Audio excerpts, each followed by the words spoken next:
The most ancient hollow glass products were made so that a thin string of molten glass was wound up on a rotating clay body. And once the glass was solid, the clay matrix was removed from inside. The clay could very well be water soluble but still heat resistant. A few centuries before our calendar was the blowpipe invented east of the Mediterranean. The blowpipe made it possible to shape the object by hand while blowing. This facilitated the production of thin-walled glasses, vases and urns with a complicated shape. The Portland vase is one example. Very early, but it cannot be better specified, was glass blowing in molds introduced. For a round product you would rotate the blank in the mold, but you can also hold still to produce, say, a bottle with a square cross section. For simple shapes like windows or saucers, casting was used. The windows found in Pompeii were cast. Apart from the development of sheet glass forming, this was the situation through the millennia up until the early 1800s.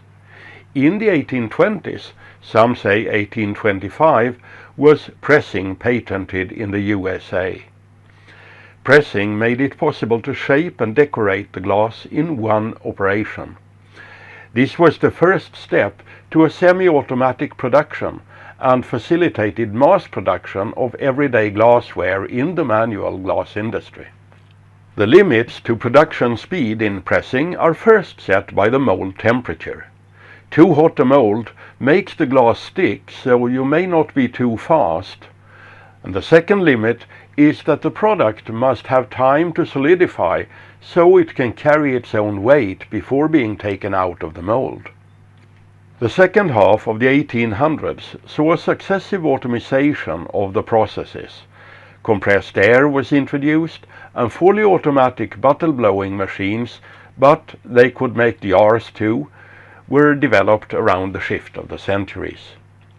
Limmared was the glasswork that was first and most successful in incorporating the new techniques, and it is the only container glass producer in Sweden left today.